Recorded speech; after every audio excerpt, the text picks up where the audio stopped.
Welcome back to the Billy Bat story. It is finally time. Golden Age, we've made it. This is my personal favourite part of the story, and I am really excited to go through it. I do need to put a bit of a disclaimer firstly though. We are getting closer to the modern day in the story, and this arc goes through the World Trade Center attacks on September 11th. Just some pre-warning here if that's going to be a bit too raw for you. Besides that, we are going to see some characters return that we haven't seen since Komori Village, as well as some new faces.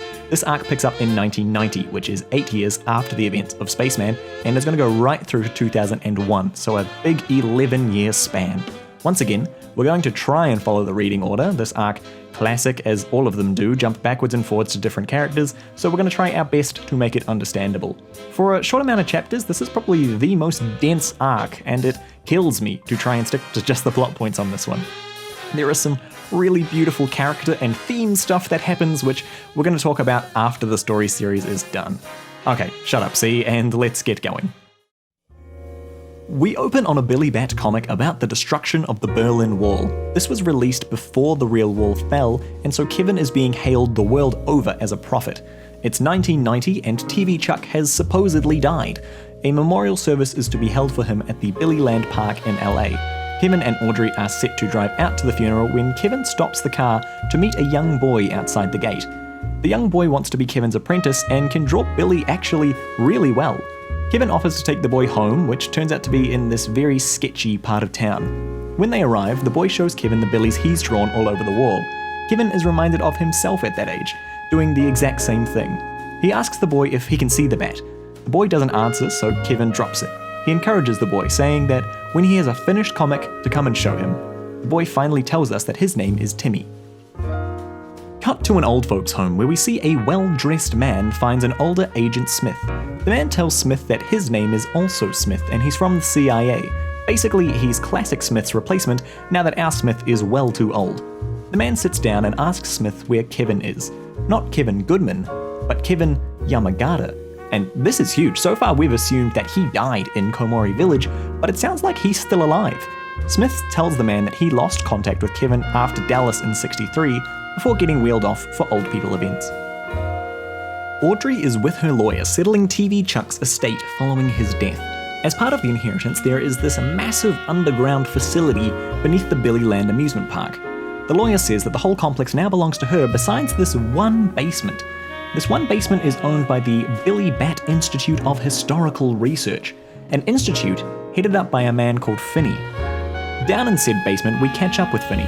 What you'll notice immediately is the Momochi scroll unfurled across the room. A scientist enters saying that he's finally found a sequence to the text on the scroll before passing out. The sequence reveals two long numbers, each ending in the same digits: 20010911. En route to the bus, Smith is diverted by the well-dressed man and shunted into the back of a van. The well-dressed man is talking to someone else, threatening truth serum on Smith to find Kevin Yamagata's location. Suddenly, there's some sounds of a fight outside and the door opens. Smith's savior is Devivi. Again, we thought he was dead. Remember, he fell off a cliff at the end of Komori Village after seeing a vision of Kevin Goodman, and we never saw him since. Now, he's back, and he's helping Agent Smith. Moving on, we pick up with a TV Chuck Culkin very much not dead. He's surrounded by monitors showing him his glory days on the Billy Bat Hour. We see this man enter who is named Morehouse. Chuck gives him the job of killing all the other Billy Bats. Chuck is still trying to fulfill Hitler's vision of spreading his version of Billy Bat to the world. Essentially, he's making Morehouse the new Devivi. TV Chuck says to kill everyone that isn't him, and that is the will of the Fuhrer. Chuck is honestly kind of losing his marbles. Back with Smith, Devivi says that he's been assigned to protect him, that he's died before and has come back as a new person in service of the quote, righteous bat. Devivi says that his new employer is a cartoonist drawing the Billy Bat version of world history, and it's heavily implied that his employer is Kevin Yamagata. Cut to a new Prophecy comic that Kevin is daydreaming about. We see all these terrible things, towers being destroyed, riots, wars, and this very familiar looking panel. Kevin is heading back to his family home. A quick reminder that Kevin's parents control the Golden Cola Company, think Coca-Cola, and are incredibly wealthy. Kevin's dad is off at the moment looking at water sources for the company. Kevin tells his mum why he's come. He's thinking of quitting the Billy Bat series and drawing comics altogether. He wants to go and see the world. While he's at home, he looks in his old room and finds his old Billy Bat comics. Going through them, Billy starts to talk to him once again. Billy says that humanity has ended. That man went to the moon and that was supposed to be the final chapter. Now because Kevin stopped it from happening, humanity has 10 more years until the end. We jump back to Devivi after his fall at the end of Komori Village. He's rescued by Zofu of all people, who takes him back to his home with Yamashita. Yamashita understandably wants revenge for all of the people that Devivi killed in the village, but he just can't do it. He's always wanted to be a hero of justice, just like in the comics that he reads. Zofu assigns Devivi a new goal, to protect Kevin Yamagata. He then shows him a prophecy comic of the end of the world if Kurusu makes his wish on the moon. I can't really add much over this, so I'm just gonna read it. Oh dang, it's this late already? Okay, so long. A bat can't fly over nothing, but... Then the lone bat flew. He flew higher and higher, leaving the earth, and... Zofu says he can't think of a single thing to stop this, so all of the other Billy Bat authors must be protected to change this ending. Back with Kevin, he's arguing with Billy over the fate of the world. Billy encourages him to draw the ending that was supposed to happen if Kurusu had made his wish. Cut to a young Kurusu. He's happy with his friends. He's happy with his family. When the earthquake eventually hits, his family is left unhurt. When he's older and war comes, he's left in Japan to help his family. He decides that he'll become an artist himself. He becomes successful with his comic Silver Bat that becomes the world's first anime. It becomes a critical and global phenomenon. Eventually, his mother gets old and she dies. She thanks him for the joy that he brought her life. One day, he's asked to draw Silver Bat for some fans when he can't remember how to do it. He looks to his left and he sees the world in flames around him. Then he sees Billy standing by a grave. Oh dang, it's this late already? Okay, so long. A bat can't fly over nothing, but... Then the lone bat flew. He flew higher and higher, leaving the earth. Kevin sees that humanity was supposed to end until he rewrote it. Billy says that because Kevin changed so much, it's left to Kevin to handle the rest of the story. He also says that once the two towers fall, things will get chaotic. Then he leaves Kevin. Kevin is ready to leave his home too, and his mother gives him some advice, saying, whatever path you take, you're the one that decides your destination. This is again hitting on the theme of fate as predestined versus fate as a result of our choices. Immediately after saying this, Kevin starts following the actions of a prophecy comic he drew as a child, eventually leading him to Devivi. Finney catches up with Morehouse. Morehouse reveals that Finney's whole operation has been handed over to him by TV Chuck. Finney is not the type to go without a fight, however, and pulls a gun on Morehouse, demanding that he leave. Finney's learned of the danger in the scroll, and one of his roles is to protect other people from coming into contact with it. After Morehouse leaves, Finney smashes the case and takes the scroll. He's ready to leave until he's betrayed by the only other worker left in the organization.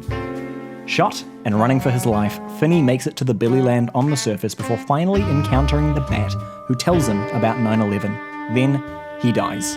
The scroll is then collected by one of Morehouse's agents in a Billy Bat costume. Now we turn to Jackie. We haven't seen her since the end of Komori Village, and she's now older, and a mum. She hasn't heard from the Bat since she was a student, until today that is. She's given the numbers that Finney found and is told to remember the last 8 digits specifically, 20010911. It's January 2001. Billy Bat has been on hold and Kevin's been trying to draw the new story. What he's drawing is about a villain looking to knock down 2 tall towers, not foreshadowing whatsoever. He thinks the villain that he's written will be too simple for the story. We learn that Kevin is officially looking to retire and is searching for someone to take over drawing Billy Bat for him.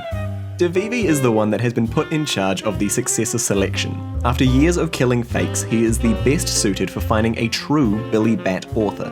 So far, not a single applicant out of thousands have passed this test. Devivi's worry is if there really is no one left who can draw Billy Bat. He then tells us he's been in contact with Kevin Yamagata for some time, confirming that he is alive out there somewhere. On his way out, Kevin sees a familiar face standing outside the gate. It's Timmy, with his finished Billy Bat manuscript. The team take Timmy in to read his manuscript, and it turns out it is fantastic. DeVivi then takes the comic to properly read through it. Meanwhile, we learn a bit about Timmy's life. His mother died when he was in college, and he's been fending for himself ever since. They were never too well off to begin with, living in the poorest housing. DeVivi then finishes his read and says that it seems like the real deal, but it might be a bit too cute. Turns out Timmy's comic is showing the villain that fits in perfectly with what Kevin's been drawing. Kevin is convinced Timmy can see the bat too. Back with Jackie, the bat is still telling her about the numbers. Billy says he's having trouble talking to anyone else at the moment, and the only good connection that's working is with Jackie. The bat tells Jackie she has to go and meet Kevin Goodman. Kevin approaches Timmy to tell him the verdict. We see that Timmy is muttering away and nervously talks it away, saying that he always talks to himself when he draws. Kevin tells Timmy that he wants him on board for a few stories as a test, and Timmy is ecstatic. This is his life's ambition coming true. They talk about Timmy's comic, and Timmy confidently says that the villain is going to attack America. Kevin asks straight if Billy told him that, and then we get the most guilty smile ever from Timmy. Timmy gets to work drawing, and DeVivi tells us what makes a genuine Billy Bat author. It's a heart of justice that bleeds through everything that they draw. The problem with Timmy's work is that DeVivi can't read any temperament through his work, which is exceptionally rare. Kevin decides to take Timmy to his hometown as a test of his character. Timmy talks about his dad, saying that he never met him, and he was told that his dad was happy that he was born. Arriving at Timmy's hometown, they walk around and find the walls that were once full of Timmy's Billy Bat graffiti, now covered in swastikas. Timmy runs to grab some paint, and the two paint Billy Bats all over the wall. Afterwards, Kevin officially recognizes Timmy as the next author of Billy Bat. We get this short segment from Billy's perspective of him trying to reach people through these various doors. He can't seem to get in touch with anyone, so he tries a certain door that he thinks can hear him. Cut immediately to Timmy drawing. Meanwhile, Kevin is trying to convince Audrey to make Timmy the next author, but she's not convinced. She likes having the prophet Kevin Goodman for publicity reasons. They take the idea of Timmy ghostwriting to him to see what he thinks. Timmy just wants to draw and says that he feels like if he can't draw, then the story will just explode. Kevin refuses to hide Timmy away and gets him recognized as co-author of the story. Billy Bat is finally off hiatus. Timmy wants to donate his royalties from the comic, saying that the world is going to be heading in a bad direction. He doesn't want to be like TV Chuck.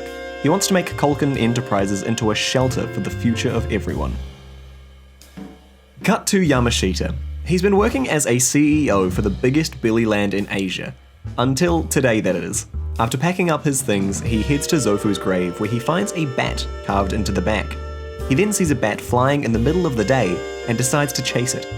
The bat leads him to the airport, to a flight, to New York City, to a certain building, to Jackie's doorstep. DeVivi is still unsure if Timmy's Billy Bat is the real deal. Kevin is talking to Timmy about the story thus far and how Billy can say some weird things sometimes. Timmy says that everything Billy says has a meaning. Then he gets inspiration for where the villain will attack. It's New York. DeVivi, meanwhile, is going through his routine to see if Timmy's Billy Bat is the real deal. Just as he finds his conclusion, he's shot. Timmy finishes his manuscript, which details a kamikaze attack on the two towers in New York. Kevin believes it's likely to happen in real life and plans to record a message for the Billy Bat Hour to warn everyone. He also asks the publisher to put a warning on the back of the latest Billy Bat comics to stay away from New York City. Finally, he heads to New York himself to try and make a difference in person. We catch up with DeVivi after recovering in the hospital. He's survived, and his goal is to reach Kevin and tell him what the bat told him. After Kevin arrives in New York, the bat leads Jackie and Yamashita to him, and Jackie can finally deliver her message. Jackie confronts Kevin, saying that he can't speak to the bat anymore, and because of that, she's had to get involved. She then tells him the message from the bat that we haven't heard yet. Timmy cannot see the bat. Kevin can't believe what she's saying, but Jackie tells him this is straight from the bat's mouth. Then she leaves. Kevin heads to a diner to think about it all. The two-tower prophecy, although Kevin did start it, was mainly Timmy's story, but for the moment, he still believes in it. Kevin's been ignoring phone calls from his manager and editor. At the moment, he has bigger concerns. The Billy Bat hour is about to start, so Kevin gets the barman to turn it on. He's expecting his message about fleeing New York to come on, but instead we see Audrey appear. She tells the world that Kevin Goodman is officially retiring from Billy Bat. Now Timmy Sonata is the only Billy Bat author. Kevin immediately starts calling for Audrey, but he can't get a hold of her. He was planning to retire, but not now, not on someone else's terms. He finally gets a hold of Audrey and she says thanks for the work and goodbye. Kevin still believes that the trade centers will be attacked, so he does what he can to get people to flee. As he's doing so, DeVivi shows up, and he's got his own message from the Bat. The attack isn't here, it's going to be in Chicago. Kevin charges off towards the airport and DeVivi starts heading up the towers. DeVivi goes forward and tells as many people as he can to get out of the building. Kevin hears a loud thunder in the distance, and turns to see that DeVivi had lied to him. It's September 11th, 2001, and the World Trade Centers have been attacked. New York mourns their lost, and we see Kevin right there with them. Kevin puts up a poster of DeVivi along with all of the other posters, and laments not having done anything for them. Back with Timmy, all eyes are on him at the moment after predicting a major terrorist attack. He tells Chuck that he wants to change Billy Bat back to his version, the cute, hopeful Billy that could cheer up the world in its time of grief. Meanwhile, Jackie searches for any new news from Billy, any ray of hope to hold on to. Kevin walks the streets, unsure of what to do. He ends up bumping into Jackie at the comic store. They connect over some of Kevin Yamagata's classic Billy Bat stories. Search for your teacher, walk the earth, and find your true teacher. Jackie remembers the last conversation she had with Kevin, about him going to Basque Country in Spain. Cut to Timmy's backstory.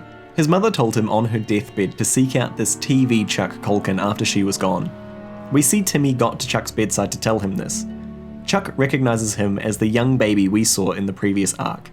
So Timmy shares his life story that has been filled with poverty and hopelessness, surrounded by murderers and addicts. He found a way to get by with his drawing so far, and that's what's brought him this audience with Chuck. Chuck imparts a new mission to his son, to take back the Billy Bat of his father and complete the mission he once was given from Hitler all those years ago. Timmy only has the time to hold his father's hand before he dies. And that is where the Golden Age ends. Wow, what a ride. I love this arc so much. We've got Kevin's time in the sun as the Prophet Billy Bat author, the usurping of that by Timmy, 9/11, DeVivi came back, Kevin Yamagata is kind of back, and this has set the stage for the last arc in Heart Teacher.